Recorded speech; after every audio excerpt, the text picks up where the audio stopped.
If you can make a dish, you can make a signature recipe and showcase it on your beautiful website that you built with Squarespace. And if you can make a stitch, you can make an outfit and put it on your online store that you built with Squarespace. And if you can hit the pose, you can teach the class that they can book on your site that you built with Squarespace. Because whatever your business, you can build it at squarespace.com. Use offer code EMPIRE for 10% off your website or domain.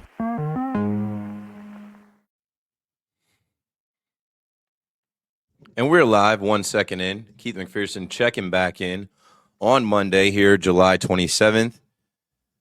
Let me get a mulligan. Can we get a redo?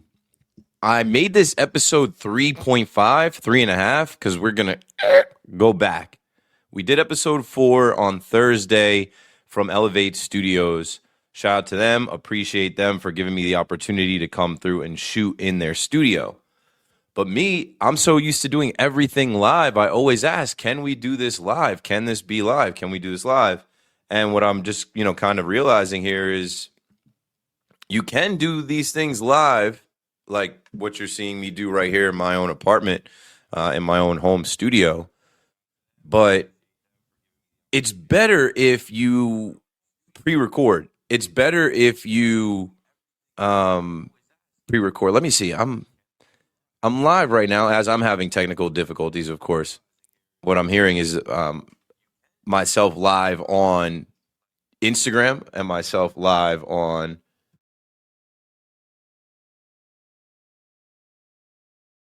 So anyway, without further ado, man, this is episode 3.5. We're going to talk about everything that I talked about in the last episode. Plus, we got the LeBron news. So having that is fun and gives us a little bit more to talk about. We're closer to the trade deadline. We are closer to NFL season. So we'll get into everything, but I just wanted to do some quick housekeeping. This is episode 3.5. I hope to do episode 4 again and give them a mulligan and do another one at Elevate Studios because I like the look and feel of the place. It's just we had some issues with all of the different images and videos that I had loaded. It didn't work out. But I wasn't able to take that audio and put it on the podcast. So there are now people that listen to the podcast, over 100 downloads, that are like, hey, what's up with the podcast? And what I'll say is, obviously I had the 10-day run. If you're following me, I was in Philly. I was at Fanatics Fest. I wasn't home. And then last week I thought I'd get one episode in, and it didn't go that way, but that's okay. Something else I want to add is this is low stakes right now. This is reps for me right now. This is fun for me right now. I thank all of you that have watched on this YouTube channel. We have built this YouTube channel up to close to 4,000 subscribers. When I began on this journey with the other show that I launched into the rebrand, what I'll say is this is low stakes because right now there are no brand deals. There are no sponsors. What I'll say is I don't owe anyone anything. Nobody is waiting on an episode at any certain time except for you, the listeners, the community that I built. So I appreciate you guys sticking with me and bearing with me. Let's have a fun one. Let's run for an hour today. Keith McPherson Show, episode 3.5. Let's hit it and get into it right now.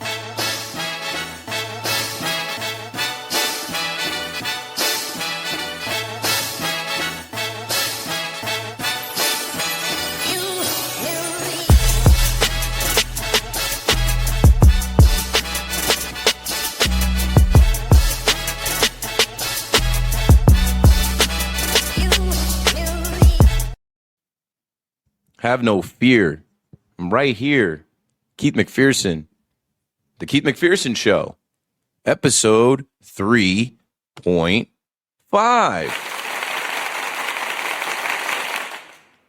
I'm just going to talk sports. I think if you have followed me and listened to me at this point, I don't intentionally try to get into other things. I don't go off on tangents. I feel like there's so much sports to talk. Now, if there's a story that I could tell or some personal experience that I could share that makes sense for what we're talking about, I will get into that. But, man, there's plenty of sports to talk, so let's go right into it. Last episode that I attempted to start with, ESPN layoffs and firings, the messaging that I was putting out there was simply this. ESPN looks super sketchy and shady, but they're the worldwide leader. They can do what they want, right? This also is because of the Disney merger with ESPN and NFL Network. No coincidence with the timing. Also with guys like Charles Davis, Bart Scott, Cam Newton let go. No coincidence there that they did this right now before we're about to step into coverage of all 32 NFL teams going into this next season. Also, they will have the Super Bowl coverage this year. These things were writing on the wall. I mentioned Cam Newton. Shout out to Cam Newton with how he handled it. Granted, Cam Newton has made a ton of money in his career. Cam Newton also has his own company that makes like his Funky Friday show and his 4th and 1 show. And I say that to say this. Like, we're in this era now where it doesn't matter if you played in the NFL. It doesn't matter if you're an analyst and you didn't play. It doesn't matter who you are on legacy media, radio, television networks. You need to have your own platform. You know what's funny? I'm building my own platform right here. I'm doing the same thing that I'm basically about to preach about. Let's say I do get a gig at ESPN or anywhere else. I've already had my gig at WFAN. Let's say someone's watching this right now that's like, man, I like this guy's look. I like his voice, his style. We want to hire him to work for us. I would gladly take that job, but I would continue building my own platform, building my own IP, having my own intellectual property and space where I could keep doing what I'm doing. You don't ever want to feel like the rug has been pulled out from under you. Now, I say that to also say this. When I left WFAN, I watched people parade around and celebrate and say that I was fired. So when I see people celebrating someone like Ryan Clark being fired, it rubs me the wrong way. It's relatable. Granted, I wasn't fired. I left. But like Ryan Clark, people were literally having a party and celebrating this man's demise. And it's weird. It's funny because it's like these are people that can never do what he's done. They'll never play in the NFL. They'll never win a Super Bowl. They'll never take heads off like he did. They'll never get an opportunity to be in front of national television every day on Get Up, on NFL Live, on every coverage of Monday Night Football. Like Ryan Clark just had a great run for like 10, 11 years. And to cap this whole thing off, I think in the last show I tried to throw out, and shout out to everybody in the chat. Let me throw the chat on the screen. I will get to the chat at the end because there's just so much that I want to get into like right now. We'll get to it. We'll get to it. But let me continue. With Ryan Clark, this is all I have to add to what I tried to say in the last episode. Ryan Clark is fine. He made money in his NFL career. I just found out he was making $2 million a year at ESPN. And I remember following him and seeing his content that I think a year or 2 years ago, he was trying to negotiate more money. Now, I hate how many people want to make this a black and white issue because it's not black and white, pun intended. They want to make this a race-baiting, racial divide type of conversation with Ryan Clark. I even had a friend text me today and say, what have you learned as a black man on radio, television from Ryan Clark's firing? And I'm like, nothing. Nothing. His situation is his situation. If anything, a lot of things that I already thought were reaffirmed. You don't own ESPN. It isn't your own platform. Be careful how you use that platform. Be careful what you choose to put out there on your own platforms and then come back to that platform, because a narrative was created around Ryan Clark that he always made it about race, that he was quote unquote racist. You don't want to divide, right? You want to bring people together, and sports is supposed to be a great escape. We know it's not. You can't leave politics out of it. And speaking of politics and dividing, right? Well, I'll come back to that in a minute with Donald Trump and this current president that's in office and how that doesn't help matters. Ryan Clark, the article was leaked on Outkick, which is known as pretty much a MAGA type of outlet. And if you've caught any of their people from Outkick, how they kind of speak, you know which way they lean. But like, it's kind of fishy to me that he got fired on air during a show. Outkick had it and all that other stuff. But here's where we are now. What I didn't like with Ryan Clark was the crying on his own platform. And you know what? I've cried on air. People get emotional. And it comes from different types of places. but I felt like this was like planned or staged, or like they knew he was going to get emotional, and it doesn't come off good for young brothers like myself or other young black men in the industry or old black men in the industry. Bro, don't go crying on your own podcast because you got let go. You were making $2 million. You made a huge following and huge name for yourself. You're going to be all right. Cry for the people that went to school, did all the right things, and can't use their college degree in journalism and get on. Cry for the people that did all the right things to get on and cuts were made. Like, people have been cut in way lesser jobs. Like, people are getting fired across the country in radio and television and media, and people are fired every day. We're not crying for you. You're rich. You're famous. You have your own platform. You have plenty of other opportunities. Even after you got fired, you did the HBCU game. So, like, I don't know. I feel like Ryan Clark going on his podcast and crying was not the right look. They could have cut that. They could have edited it. Could have got, but I felt like it was intentional. And we don't need to be feeling sad or sorry for Ryan Clark. ESPN definitely looks sketchy, but Ryan Clark is fine. Ryan Clark is better off than most human beings ever will be. He's okay. He's going to go somewhere else and do whatever. And even if he doesn't, I'm sure he's got enough money in the bank that he's fine. So, like, stop the sobbing and crying. And like, I get it. It stemmed from him talking about, like, how he grew up. And, if they saw me, now everybody sees you, bro. Just stop the crying on that type of stuff. Cry when there's a death, right? Cry when there's emotion for life and life lost. Nobody died here, and you're not dead, and you're healthy, and you got money and opportunities. So that was the last thing I wanted to say on Ryan Clark. Like, the crying on his own podcast was whack for me. I felt like he could have done something differently there, and I get it. You want to be vulnerable and do all of that, but I feel like it all is for the click machine. It's all for engagement and whatnot. I feel like if he wanted to be a strong black man and represent the community in a certain way, he should have been strong and been like Cam, who Cam just shrugged it off. Be strong and go on your platform and say, look, we've got the pivot. I'm good.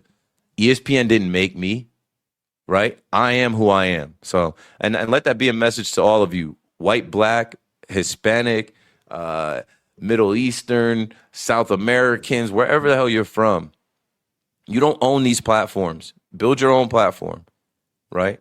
And if you're talented and you're good at what you do, then that's going to travel. You'll be able to go wherever with that. And nothing is promised to you. You hold that job, anybody holding a job is replaceable. If you died, they would replace you within the next 2 weeks. So moving on from that, man, I mean, that's all I had to really say on that. What's up, everybody in the chat again? Shout out to you guys pulling up here to watch me talk sports. Keith McPherson Show, episode 3.5. It's the Keith McPherson Show. We'll transition out of that quick intro and go to some NBA stuff. I talked NBA a little bit. I talked more NFL, I think, on the last one as the start of training camp. The only thing I really had to say on the last show, which you probably missed, I tried to go in on John Harbaugh and his speech with the Giants, but I guess we'll table that right now. I want to go NBA because we got to get to Bron. But first was this. I saw this 2K27 cover had Wemby on it. Please. With Wemby being on the cover, it's just more of this international darling stuff that I've been talking about for years. Somebody watching right now started watching his YouTube channel when I did a podcast called Talking Nets. And if you remember on that podcast, I talked about Giannis being an international darling. And now we've got Luka and SGA. I know SGA went to Kentucky, but he's Canadian. We've got Wemby from France. We've got Nikola Jokic. We've got they love these international players because they want the NBA to be a global game. So when I see that Wemby got picked to be on the cover, I'm not surprised. That cover obviously should have been Brunson. And with the way that Wemby acted in that finals, some of the egregious fouls that he made, his post-game comments, how physical he was, how sore of a loser he was. Like, nah, that's not who I would put on the cover. But you know what? It is what it is, and it's going to be what it's going to be in the National Basketball Association. Let's just get to the main news story from the weekend. Philly, the 215. I just was down there. Nobody wants to live down there, and not even LeBron James. So LeBron James decides to take his little minimum, his 2-year, $8 million contract to join the Philadelphia 76ers. And I feel a bunch of different ways about it. And I'll start with this. This is strictly ring chasing. He joined the best team for him to be on. He probably looked at the West and said, I don't know, I'm not good in the West. Where can I go in the West? If he was going to stay in the West, stay with the Lakers. Take the minimum there. No. So he leaves the West, and he leaves behind Savannah and Zuri, right? And even Bryce, who is at Arizona, and Bronny, who's with the Lakers. His whole family is West Coast based. So this wasn't a move like when he went to the Lakers where we're all thinking about, he was in Space Jam and, his production company and the barber shop and Rich Paul and all this other stuff that LeBron was going to do. This was a move that was strictly about basketball. This was a move that was strictly about where can I go and chase a ring? Where can I go and not just chase a ring, but if we do win, where is it going to bump my legacy up so that the conversation of GOAT is over, right? Well, let me get one more thing, because, it's over with me. LeBron is not my favorite player, but LeBron is the greatest of all time. Is he a better killer, shooter, winner, champion than Michael Jordan? No. But when we stack this guy's resume from St. Vincent St. Mary all the way now to the Sixers, there has never been a greatest basketball player in this time, like a greater basketball player in time. And I'm not about to have that argument with y'all, but speaking of people that don't want to live in Philly, neither does LeBron. Air Force Bron. LeBron is apparently going to live in NYC and commute to Philly every day by helicopter. Well, rest in peace, Kobe. Cried on air when I talked about Kobe. Kobe is probably my favorite player to watch all time, next to like Kyrie. It used to be Kevin Durant. I hate Kevin Durant now. Steph. The thing about going from New York to Philly, there's no mountains, and it's not that type of a route if Bron does want to take the copter. J.J. Redick did this going from Brooklyn, his estate in Brooklyn. Where's LeBron going to live? Where do you guys think LeBron is going to hide out? I do think that there is a little bit to LeBron wanting to go East Coast in New York because there's going to be business and meetings and things. He can be a socialite here in New York and then slide down to Philly. And then obviously everybody has this thought too, right? With Air Force Bron, LeBron is apparently going to live in NYC. And I joke, nobody wants to live in Philly. As I'm driving around Philly, I'm reminded, I'm like, bro, right outside the city is trash. And like, how far do you want to live? Like, does he want to live in PA or like in South Jersey? No. He'll live in New York somewhere nice.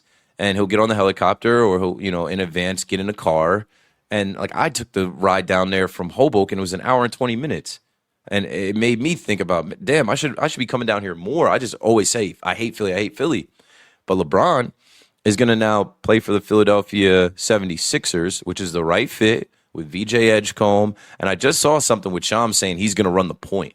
So it's going to be him, Maxey at the 2, VJ Edgecombe, Jaylen Brown, and Embiid. Like, that's on paper a crazy starting 5.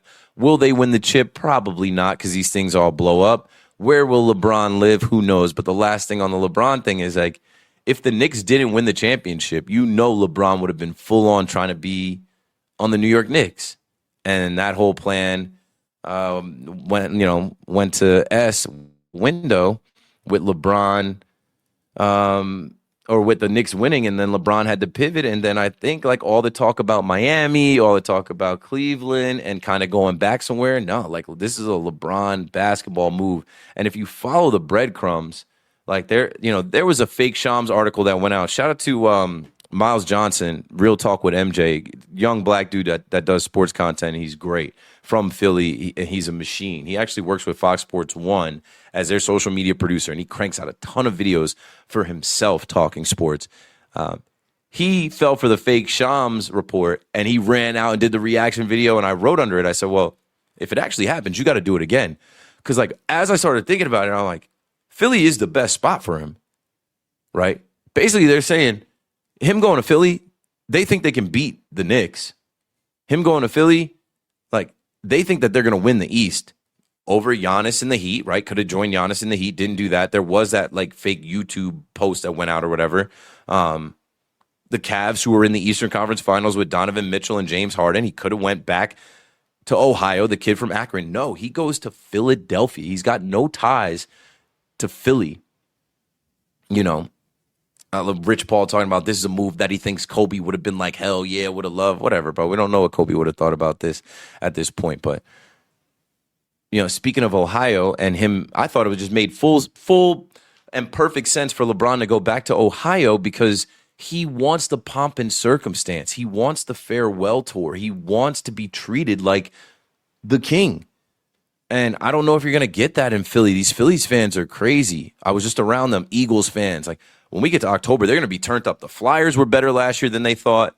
They're going to expect the Eagles to be good. They're going to expect the Phillies to be in the World Series. And then LeBron with the Sixers, like, Philly's going to be lit. But look at this. Here's a little nugget for you as I share this.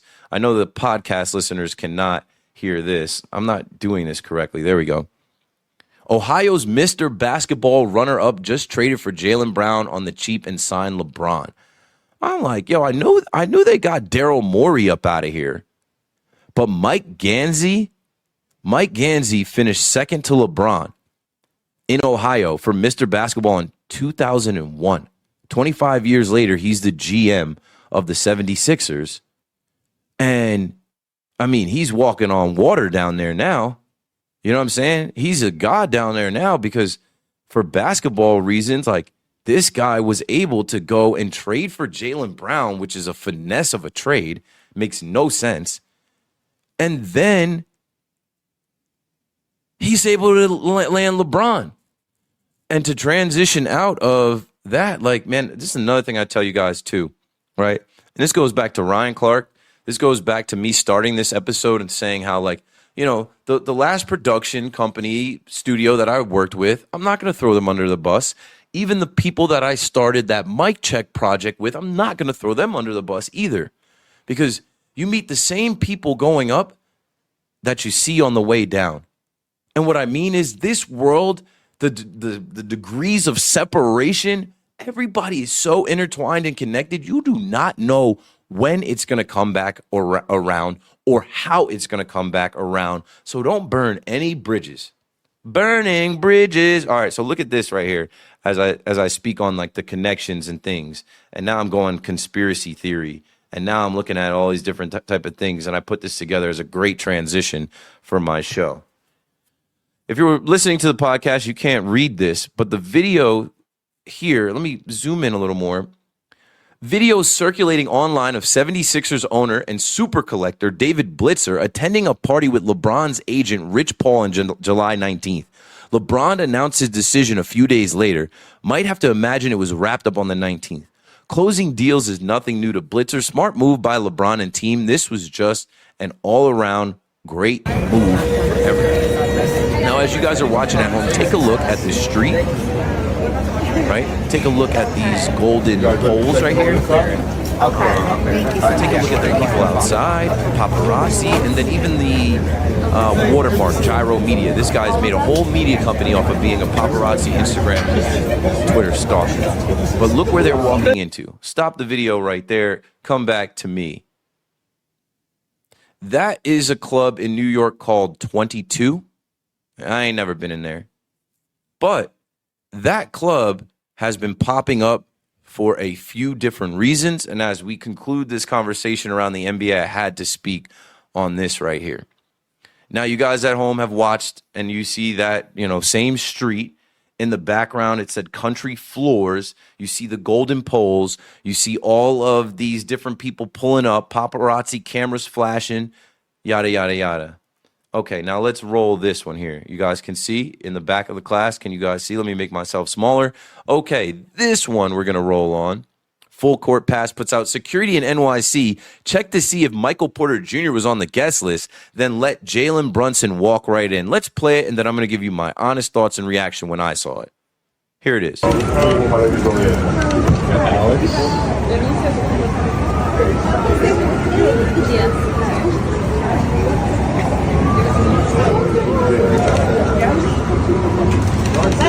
Hey, Jalen. Let's go, Nick! Take New York.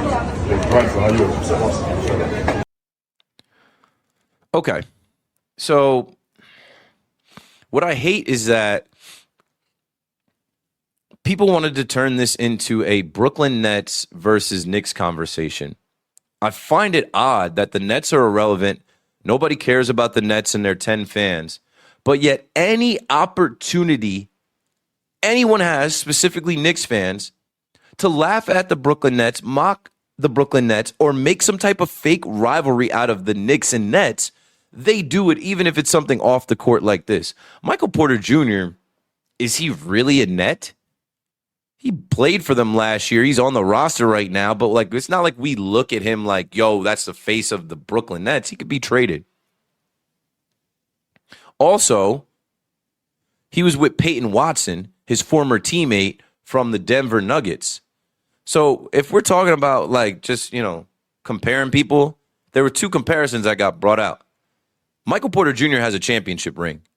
So does Jalen Brunson now. Michael Porter Jr. makes more money, I think $40 million per year than Jalen Brunson. Jalen Brunson, I think, makes 37.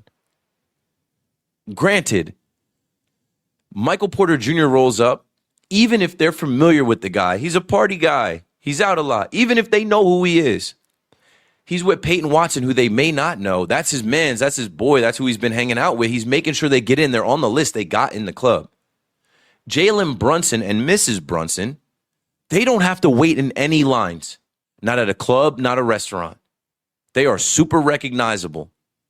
I was in Randy Levine's suite right next to them. They were in Hal Steinbrenner's suite. I'm telling you, I've never seen more fanfare for anyone at Yankee Stadium than I saw for Jalen Brunson fresh off the championship with Josh Hart and their crew. So we don't have to make this a thing with Michael Porter Jr. We don't have to laugh. And like, you know what, my first reply, because it came from Hater Report, I was like, yo, you're hating from outside the club. You can't get in. I can't get in. Most of us cannot get in. But Michael Porter Jr. got in the club.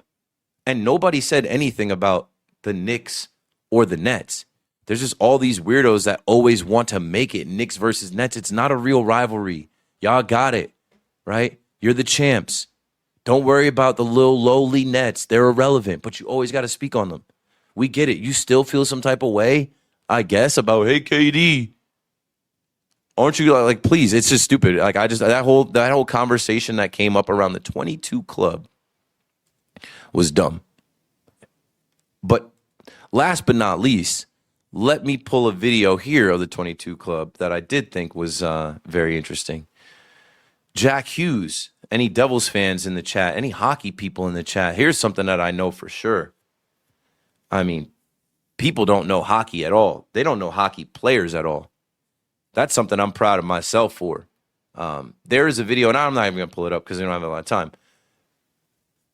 We'll pull the second one up. There's a video of that same club, 22 Club in NYC. Jack Hughes is with his brothers, Quinn and Luke Hughes. Quinn, who plays for the Minnesota Wild, I think used to be on the Canucks, got traded. Obviously, Luke Hughes plays for the Rangers, but so what? Quinn and his brother, Jack, are gold medalists, Team USA. They were huge in February. Now they roll up to the club. The bouncer's telling them, stand over there. Go away. Watch this video. Jack got into the club. Tate McRae was also in the club. Watch this video I'm about to play, which went viral, of Jack Hughes exiting the club. I thought this was hilarious, actually. He got in, but there was first a viral video of him not getting in. So here it is. Dude, that place beat my dick down. 79. Dude, that place beat my dick down. 70. So Jack says, dude, that place beat my bleep down. Use the D word. And people are trying to figure out what that means. I think there's two meanings. I think the guy was excited to go into the place. His girl Tate McRae was in there, and every other celebrity from in the video with Brunson. I think you see Alex Earl. Shout out to her. Again, she's from my hometown area, Monmouth County. Jack Hughes saying, man, that place beat my D down. I think he meant it beat his excitement down. And they probably beat him over the head with the prices of stuff in there. All right. That's what I got to start this thing off with. We'll keep it rolling. When we come back from a quick break here, we'll talk a little NFL, and then we'll finish this thing up with conversation around the Mets, the Yankees, and the MLB trade deadline. It's the Keith McPherson Show. Sports. Don't you love sports? The world of sports that we live in, where there are a bunch of news stories every single day. If you've been following me on this YouTube channel and even with this podcast, like I said, when I was doing the other show with the other company, I don't even speak of the name anymore. It's irrelevant. The sun has set on it. It doesn't exist. But if you were listening to that show from May and June, the 2 months that I did it, I was talking about all of the different issues that have come up with NFL players, like Nolan Smith speeding, or Jonathan Cooper and his girlfriend getting into a domestic violence dispute. Josh Jacobs and the same thing happening with him. Rashee Rice having to do 30 days because he violated his probation, getting caught smoking weed. Geno Smith, the speeding tickets, and then the allegations. I'm like, these guys need to get in camp. These guys need to get into camp. Well, it seems like everybody needs to get into camp because now there's a few other things, right? And, Mike Vrabel kicked us off this offseason with Diana Rossini and that scandal. Now Mike Vrabel's pulling up with a puppy dog to the presser, like, look at me, look at this cute puppy. Don't think about me cheating on my wife, who I've been married to for 20 years and have 2 fully grown adult sons with. Don't think about me as the guy that was cheating on my wife for 6 or 7 years with a reporter. Think of me as the coach that carries a puppy. Now, how do we think about Kyle Shanahan? What do we think about Kyle Shanahan and what is going on with him? Kyle Shanahan was in a car accident. He almost lost his right eye.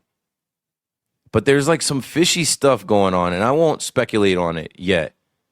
But of course, it seems like they're withholding information and protecting him on what was going on. We'll return to that on a later date with Kyle Shanahan, the head coach of the San Francisco 49ers, who's going to miss the start of camp for them. What about Tony Romo? Tony Romo, what was going on with you, bro? I mean, we had Mark Sanchez as a former NFL quarterback turned announcer, analyst, broadcaster, get into some crazy trouble during the season. Tony Romo is arrested for alleged drunk driving, and I think he was back home and was in a golf tournament, and he had a brutal score. And what was Tony Romo thinking?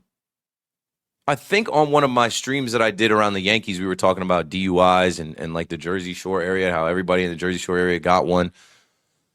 Man, like in this modern day age of there being Lyft, Uber, and just so many ways for you to get a car, I don't see why famous people are driving their cars drunk. Leave it. Leave it. And I mean, to finish out our news headlines, and I'm not even pulling these things up because, like, I'm not making light of them. I'm not laughing at them. These are no joking matter. I mean, these are people. They're human beings. It is what it is. Eric Bieniemy's wife was shot by their son. Eric Bieniemy has to leave camp to handle business there, and I'm sure take care of his wife. But that was a peculiar, odd, strange story that the wife of Chiefs offensive coordinator Eric Bieniemy was shot at their Virginia home by their son. And the mugshot of the son, the guy looked like he was like, yeah, I did it. I got to pull that up. Like, this guy looks, I don't know, maybe he's got mental health issues, something like that. And this is, again, I don't like to go too far or too deep into these type of things, and I ain't got the time anyway. But look here at Elijah Bieniemy, 27 years old, and he's the son of Chiefs offensive coordinator Eric Bieniemy. He was arrested after allegedly shooting his mother, yada yada. Mia Bieniemy was hospitalized with serious injuries. Elijah faces 3 felony charges. All right, so let me just stop right there. Right? I don't know what would possess anybody to shoot their mom. I don't care what the dispute is over. I don't care what she might have physically did to you, but to shoot your mom, lock him up, throw away the key, put him under the jail, send him to the wolves. Anyway, that's all I really had on like the NFL as a whole. I'm super excited to get into camp. I love this time of year. It brings me back to being a kid. It brings me back. And shout out to everybody on Instagram. I am not minding the Instagram chat. I see y'all, though, as I just pop back over there. I'm doing this as a prompt. You guys should go and find my YouTube, Twitter. But, yes, I see everybody, and I will go back. If you guys are still watching on Instagram when I'm done, I'll go back and give you guys some love. But, yeah, I'm excited for the start of football because I'm a football player. You would never have heard of me if I wasn't good at football. Football changed my life. I hope my little boy wants to play. I'm supposed to go pop in at a local high school and talk to their kids and throw this week, catch some passes with them, but it's probably going to rain. But if not, you'll see the content from it. I love football, and I feel like America loves football. I don't even have to feel that way. You know it. America is obsessed with that. That's our game. It ain't the World Cup.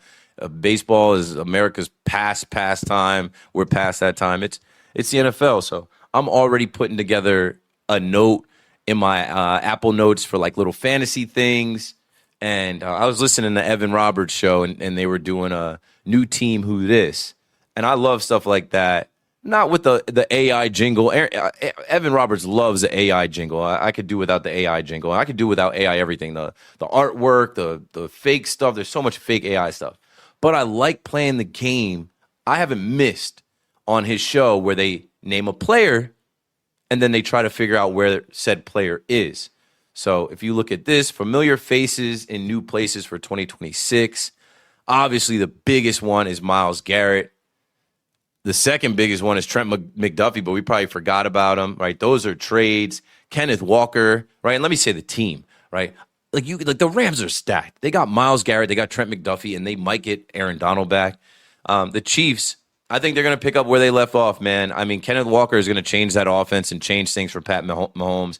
He signs there, and I remember being early on it during the parade when the Seahawks were having their parade, and John Schneider was drunk, and he said something about Kenneth Walker. Oh, this guy was trying to get a new deal off of me right now. I'm like, awkward. Somebody's going to pay him. He's going to go. Kenneth Walker goes to the Chiefs.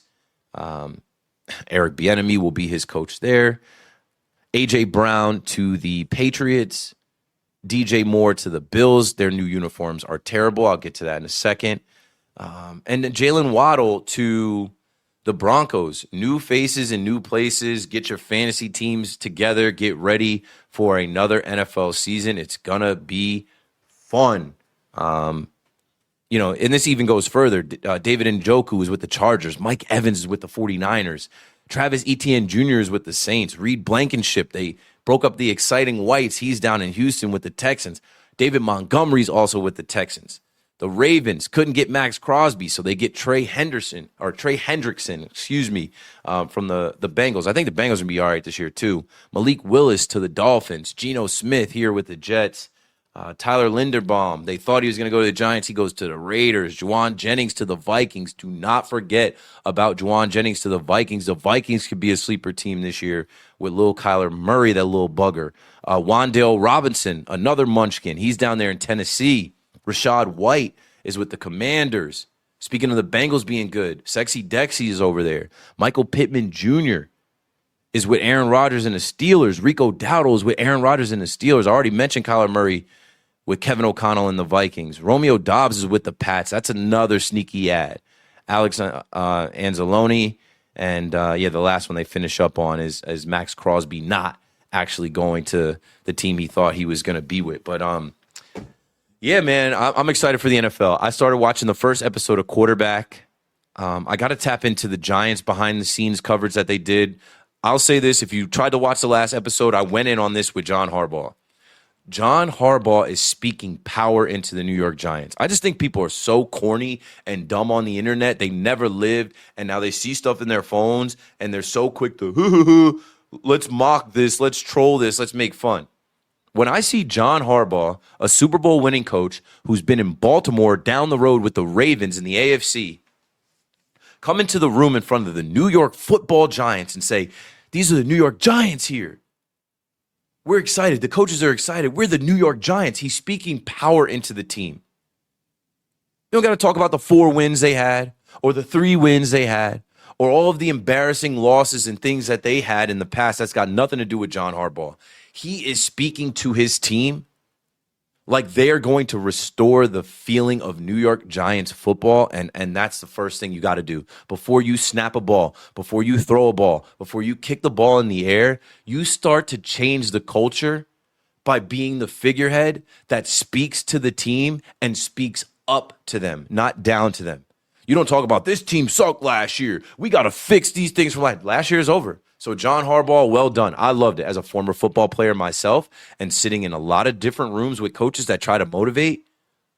They are going down to West Virginia the first 11 days. They're going to have 10 practices. And if you don't think John Harbaugh knows what he's doing, let's get into the New York Football Giants. Let's get into the New York Football Giants, bro. Let's get into the New York Football Giants. It pisses me off when I see people like, oh, worst speech ever. Oh, what a joke. These guys are going to be a joke. No, you're a joke, bro. You don't know what it takes to step in there and be a leader of men. You don't know what it takes to step in there and take the reins and say, yo, I'm going to coach the New York Football Giants, and we're going to be competitive right away, and we're going to change this culture around. I just loved how excited he was. Anything you do in this world, you better do it with enthusiasm. Anything you do in this world, you better approach it with positivity over negativity, and that is what I believe John Harbaugh was trying to do. So let's get the stupid Bills uniforms out of the way so I can hit the Giants. I see my guy Dane in the chat, big Giants fan. I don't know. These look closer to Giants uniforms than Bills uniforms. The Bills are cooked. They're fried. New uniforms, new coach, new stadium, new vibes that are not going to work out. There'll be another early exit. So the new Nickel City alternate uniforms dropped for them. I could not care less, but it was a big talking point today across sports and NFL circles. Now let's get to the G-Men. If you did not see this with the Giants, here, I'll pull it up there for you. Give me 1 sec. It's right here. Boom. New York Giants announced football operations facility and headquarters expansion. Oh, okay. This John Harbaugh regime, they're changing things. State-of-the-art performance and strength and training environments. 93,500 square feet of new construction and 46,000 square feet of renovations. Integrated recovery and wellness spaces. Modernized player and team areas supporting preparation, including locker room and weight room. They're flipping this shit. East Rutherford. It's all going to be brand new. You know what? Out with the old, in with the new, completely. Right? Dexter Lawrence, you can be gone. Right? Daniel Jones, been gone. Saquon Barkley, been gone. Wan'Dale Robinson and them, all right, peace. The Giants are turning over a new leaf. And do I think the Giants are going to be world beaters this year? I don't. I think it's going to take a little while. I think they're going to be competitive. I think that they're going to steal some games. I think now they have a coach that knows what he's doing. I think now there are some talented players on that team that can come together. I don't think it's not going to happen right out of the chute, but I think they'll be playing some meaningful games in the middle of the season. So before I get my prediction in on how I think the Giants are going to start this season, I actually ran into some guys at a bar in Hoboken the other day, and they were talking about which games to go to in the start of the season. One of them recognized me. Shout out to him. He's like, "Are you Keith McPherson?" I'm like, "Yeah." He's like, "What do you think about the Giants?" I said, "Let's start with preseason first. They're going to West Virginia. They're going to lock in. I think that's going to bode well for them. I'm very interested in seeing how this wide receiver room shakes out." So, G-Men World reported the Giants are reportedly highly impressed with rookie wide receiver Malachi Fields. According to Jeremy Fowler, who compared his playing style to Plaxico Burress. Shout out to Plaxico Burress. He was just on stage with Lil Wayne and Craig Carton at the Gotham Comedy Club. I couldn't make it that night. I was tired. I wasn't feeling right. It was pouring rain. I stayed home, but I watched all the clips. I'm like, damn, I wish I got in there. I had a direct invite from Craig. Uncle Craig, I got you on the next one. Speaking of the next one, SI now predicts the Giants will cut Odell Beckham Jr. They chose these 6 wide receivers to make the active roster. And Malachi Fields is one of them. Kid out of Notre Dame, big body kid out of Notre Dame. I think he's going to be good. And I think that Odell's going to make the team because he's Odell. But it's very interesting. All right, Malik Neighbors doesn't start on the PUP list. That was a big update that we got last week. He's not on the PUP list. So I guess he's progressing and coming along a little better. But they think that these 6 wide receivers are going to make the active roster. Malik Neighbors, Darius Slayton, Malachi Fields, Darnell Mooney, Calvin Austin, Dalen Cambry. So that would leave out Juju Smith-Schuster, Braxton Berrios, and OBJ, who they signed for 1.3, vet minimum deals in the offseason. The only guy I think has a leg up over OBJ is Braxton Berrios because he can return kicks and punts, but that's about it. I think as of right now, even this version of Odell, who is older and missed a year, I think Odell is enough to be a possession receiver, and he's enough to get the people going. Fans are going to be excited about having him there. I think Odell makes the team, yo. I think he makes the team. Unless he gets hurt. But then I say that to say this, too. Anybody could get hurt. Darius Slayton could get hurt. Malik Neighbors could have a setback. Anybody could get hurt. So for people to come out and say that they think that Odell's not making the team, and Dane says, yeah, Juju is a solid possession receiver. Of course he is. Got to make plays in camp, though. Got to have a rapport with Jackson Dart, though. And there are ways to move things around. I think Juju will also play a little special teams too. But I just think Odell is too big of a name and a brand. And this whole, if you're bringing him back full circle to be a Giant, don't pull the rug out from under the guy. I think if he's just all right, if he's just serviceable, and not for nothing, I expect him to get reps with the ones. I expect him to get reps with the first and second team. I just think they are not going to cut Odell Beckham Jr. because of the vibes, the energy, the aura that he's going to bring. People want to bring that 1-3 jersey back out. But here is where I put a dampen on you Giants fans' dreams. Again, shout out to everybody in the chat. I know most of you guys are Giants fans in here. P. Nice in here. Sam in here. Pam in here. I know you guys root for the Giants, and I hope the Giants are good.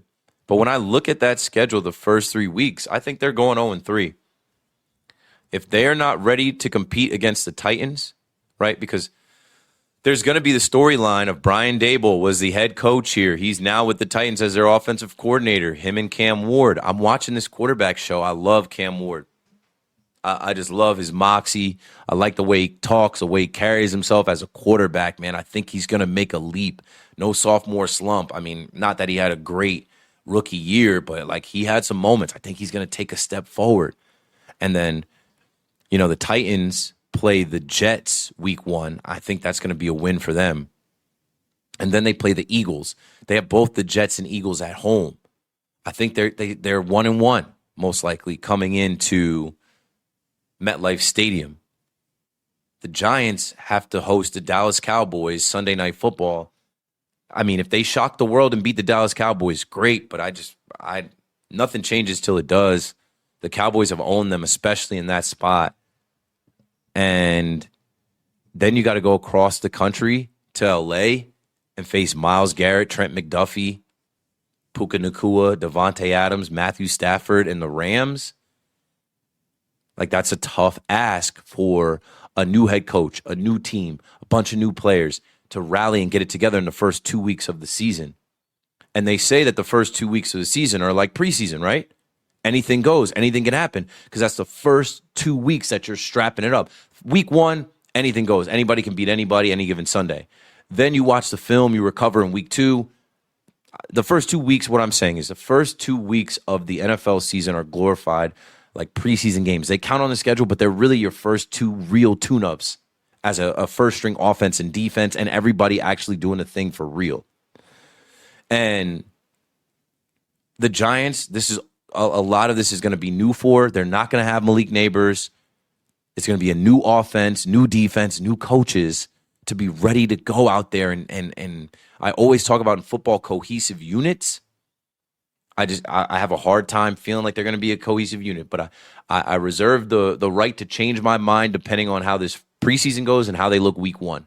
But I think they're starting off 0-3, and if they start off 0-3, that is a tough hole to dig out of. That is going to kill all of the excitement and the joy that Giants fans have right now going into this Harbaugh regime, and that's just the NFL schedule. That's just what it is. So last 10 minutes here, let me go ahead and cook up the baseball conversation. That was pretty much it for the NFL talk that I had. Not too much on the Jets yet, not too much coming out of stuff yet, but I mean, this is where we're shifting. I'm putting my football helmet on. I got to turn into football brain because, everything coming up is going to be football. So coming up, some Major League Baseball talk, Mets, Yankees, and MLB trade deadline on deck. It's the Keith McPherson Show. Quick and easy, just a quick slate. Let's hit this MLB talk, and I will get out of the way. Again, thanks for watching. If you're on YouTube, send your questions in the chat now. Same for anybody watching on Twitter. Also, hit like on YouTube for that algorithm, because when this ends, those likes will send it up. And here's another sidebar with me. I've put $0 into promoting this YouTube channel. 0. A lot of people, and smartly, boost their content. They put anywhere from $200 to $2,000 on a single video to boost it. I've never paid for anything on social media. What you've seen me do and become is from 0 to now. From 11, 12 years ago to now, everything has been organic. But there will come a time that this stuff gets boosted. So I say that to say, I'm not tripping off of the numbers. I'm not tripping off of views. I will always push you guys to subscribe and like and do all that, because that's what you're supposed to be doing on this platform. I saw Linda Cohen. Shout out to Linda Cohen. She came out of the gate on fire. It just shows the staying power of the name and the brand. And I'm 5 years into my career talking sports, being on camera, doing this type of stuff. Linda Cohen is 35 years in. I hope that in another 30 years from now, I got the motion like that. But again, we're doing baseball talk now. Just good to catch up with some of you guys and fill you guys in on where I'm at with stuff. So MLB talk, and then we're out. The Yankees go down to Philly. They take those first 2 games. They win a game 1-0 behind Cam Schlittler, and a solo shot from Paul Goldschmidt, who has come out of that terrible 0 for 33 stretch that he had. Cool. The second game, they're able to pull that game off as well and just take the series. You love to see it. You love to see it against the Phillies, who are a good team. They beat them 3-1. They're able to hold them down. Austin Wells homers. And he needs to absolutely get right. And Ryan Weathers gives us enough, and then the bullpen is lights out. Guys like Angel Chivili, guys like Paul Blackburn, guys like Brent Hedrick have been great. So, starting off with the Yankees here, we're talking trade deadline. I mentioned Austin Wells because they absolutely need to go find another catcher. But I don't know if that's going to be as simple as going out there and getting a Hunter Goodman. I don't expect them to be able to get Hunter Goodman. I just was looking at Fireside Yankees post this before. We have to get another catcher, a right-handed hitting catcher. I don't know who it's going to be. It might not be Ryan Jeffers. It's not going to be Shea Bangaliers. He's hurt. But I just saw this right here.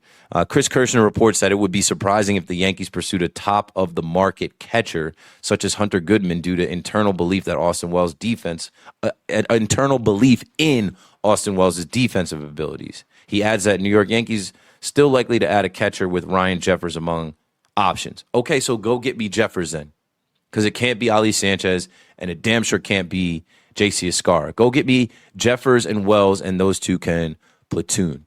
I also saw this out there, and this guy actually pitched better, but it was in a loss. But that's where you got to pitch him. And I love that Boone didn't pitch him in the tight game. But Camilo Duvall, the Pirates have shown some level of interest in Camilo Duvall. Run it. Send him. Go ahead.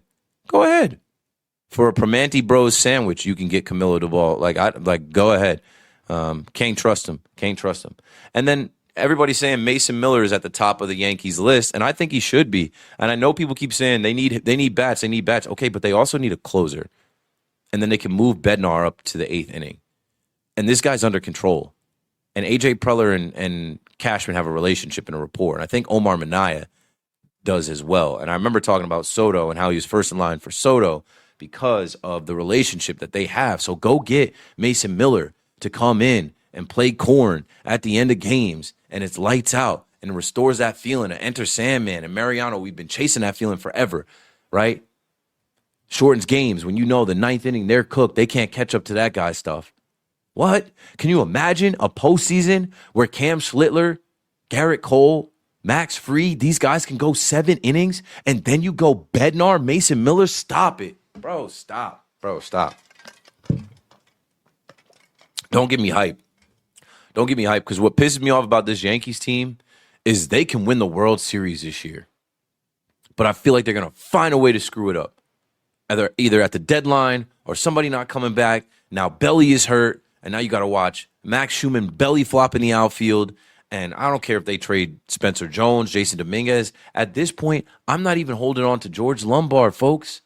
I want to win now before the lockout. I want to win now in this weak American League. I want to win now while Giancarlo Stanton can't walk and Judge can't heal enough to swing a bat. Go do what you got to do to win now, please. And if you can get C.J. Abrams, get him too. Because I'm tired of 2 things. Caballero has a target on his back where they literally are picking on him. Not just in the box now. Now they're saying that he caught a ball that he had to jump to even knock down, fell out of his glove. They're saying that he intentionally dropped that ball Saturday. That was the dumbest thing I think I've seen all year. And then once it's called. They are literally picking on him. And then Volpe, he's just an errors machine. I hate to bag on Volpe because you guys know I root for the kid. But I root for the Yankees above everything else. And I saw this today, and I'm like, I can't do this anymore if we're trying to win. Volpe has no room for errors, pun intended. No room for error. Dan Clark put out, Anthony Volpe has committed more errors than he has hit home runs. And it shows you the breakdown. 2023, 2024, 2025, 2026. Even my wife yesterday goes, he's only got 1 home run? I go, yeah. She goes, well, I guess because he wasn't playing that long. I'm like, nah, he's been back. He's had plenty of at-bats. Max Schumann has more home runs than him. He doesn't play a lot. But yes, look at this breakdown. 55 errors to 53 home runs. Come on, kid. Come on, kid. You got a gold glove. You're the shortstop of the New York Yankees. And I know it's hard because he's got to be damn near perfect, and nobody can be perfect in Major League Baseball. It is a tough sport to play, baseball in general. But damn, Volpe, this is it, man. This is it. I don't know. They said the Red Sox were looking for a shortstop, so I doubt they trade him over there. And then on the other side of town, the Mets have completely Metsified everybody. Juan Soto was hurt. Mets fans are talking about shutting Juan Soto down. Juan Soto's not letting you shut him down. Juan Soto's not letting you shut him down. You know, people are saying, oh, there's no use. This season's cooked, whatever. Yeah, but Juan Soto is a pelotero. Juan Soto is placed on the IL with a calf strain, 10-day IL. But, they're saying this could be 4 to 6 weeks. I'm like, okay, so a September return? And, yeah, Juan Soto wants back in. Juan Soto is like, when asked about it, here, let's play the clip while I'm running out of time. We can run the clip right here. As all of these Met fans are ready to shut down their $765 million player who they have not gotten that return on investment, here's what Juan Soto had to say when asked about coming back this year. Do you expect to be back this season? Yeah, 100%. Do you expect to be back this season? Yeah, 100%. I'm not done. You guys aren't shutting me down. I'm chasing a Hall of Fame plaque. I'm chasing the stats, baby. I told you I was a me guy. It's not just about the money. It's about me padding my stats. I don't care if we lose. I knew we were cooked when I was hurt the first time. I'm speaking of Soto now. Right? These guys can't get right. These guys can't do anything right. I mean, Soto and Lindor can't even dump the water on Tyrone Taylor right. You better call Tyrone. Tyrone Taylor actually is a potential trade target for the New York Yankees. You need another outfielder. You need another bat. All right, let's shut this down in this last minute with the chat. Again, shout out to everybody that pulled up. What's up, Pam? Appreciate you. Always. Casual Gamer on that Noti squad was in here early. My guy Kevin says, LeBron came to Philly to get free cheesesteaks and lose to the Knicks in 5, baby. Yeah, you're probably right about that. Ross in Bergen County checking in. What's good, Ross? Follow up with me. Your boy asked me if any time I wanted to be on your show. I'm like, that's not how it works. You got to book me. Hit me up if you guys do want me to make a guest appearance. I got you. Macho Talk Sports, going back to Ryan Clark. Crying gives ESPN more power than they deserve. Thank you. Like, you look powerless, Ryan Clark. You should have said, I'm good, baby. I made my name. I made my money. You know, I got the time to spend with family now, and you'll see from me. You'll hear from me. You'll see me again. Like, don't do all that. But I understood.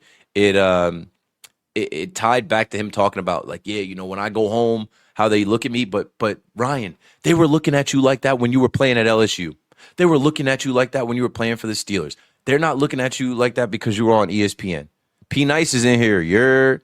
It was cool seeing you the other day. Have a good show. Yo, that's crazy. Pedro, P Nice. I did not realize that was you. Mad love. Appreciate it, bro. When I was walking down the street pushing my kid in the stroller with my wife, I hear Keith McPherson. I go, yo, what's up, bro? What's your name? He goes, Pedro. You should have said P Nice. He said, let's go Yankees, but football season is the best. Yes, very true. Shout out to P Nice. Thanks for stopping for a few seconds to say what's up. I live in Hoboken, so like I said, I went to the bar. I was walking to the bar when you saw me, and I ran into some guys and talked Giants with them there. I told them Giants about to go 0-3 to start, but I mean, they could start off 1-2. They could shock the world and beat the Cowboys. They also could beat the Titans. I don't see them going across the country and beating the Rams. Giants going to have a winning season. Potentially. Shout out to Dane. Dane says 9-win season, but next year, contenders. Here's another take that I had in the bodega. And I know people want to tag me as a Cowboys fan no matter what. I'm a free agent. My heart doesn't lie with Jerry Jones. I may root for Dallas at some points this year, but there's no reason to. I said, whatever the win total for the Giants is, you can add 2, maybe even 3 wins to it for the Dallas Cowboys if they're supposed to be what we think they're supposed to be. So if you're saying that the Giants are going to win 9 games, I'll say that the Cowboys win 11 or 12. In the bodega at the game, they were saying the Giants are going to win 7 games. I'm saying then the Cowboys are going to win 9 or 10. Give me 3 games better. I think the Cowboys can be 3 wins better than the Giants. I think they beat them twice. And I just think that the Cowboys, we know their offense is going to score and put up points. The defense under Christian Parker has to be much improved. And I think if they're just a little better than that terrible defense they had last year, they're going to win a lot of games. They're going to beat the Eagles. They're going to beat the Giants. And, you know, Dak ain't got forever. This is a year Dak's got to put on. Speaking of, Keith, you low on the low, you still got an eye on the Cowboys? Of course. Dane says Keith loves them boys. Nah, I don't love them. I don't rep them. I got rid of most of my Dallas gear. I'm looking for another team because I just don't want my son to come up that way. But I can't make a hard left and be a Giants fan. Nobody chooses to be a Jets fan. So I got to figure it out. Let's see who else is in the chat. Duval for Connor Griffin, WW trade. Did that just happen? Is that breaking news? I don't see that. Or you're saying you'd like Connor Griffin. Well, here's breaking news. Grade 2 strain for Cody Bellinger. He's out 4 to 6 weeks. So him and Soto on the same timeline.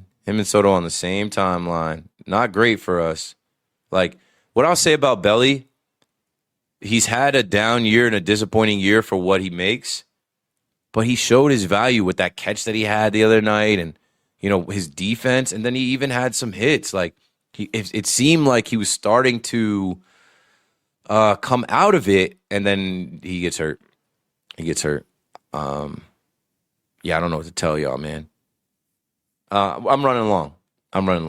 So let's wrap this thing up here. Thanks for everybody in the chat that chimed in. When you going back to the stadium? I don't know. Soon. Jimmy Martin says, do you think the Yankees would do something at the trade deadline? Of course, Jimmy. They need to make like 3 moves. Catcher, a bat, and a reliever at the minimum. Right here. Belli out 4 to 6 weeks. I just saw it in the chat. What's up, everybody checking in? I got to close this thing down. I just don't want the podcast to run long because people see the podcast and be like, damn, podcast is an hour and 10 minutes. I'm not listening to that. All right. But thank you guys for listening. We'll end right here at an hour and 5 minutes. Keith McPherson Show, episode 4. Stay blessed. Stay up. Oh, episode 3.5. I went back. Stay blessed. Stay up. And stay ready so you ain't got to get ready. I'm out. You ever heard the story of Harry? He was a legend around here. Until one afternoon, he left and never came back.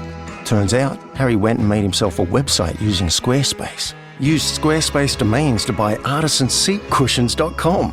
And he built a beautiful site with an online store to sell his artisan seat cushions. Now Harry's sitting on a fortune. And if our Harry can do it, anyone can. Build your business at squarespace.com. Use offer code EVERYTHING for 10% off your website or domain.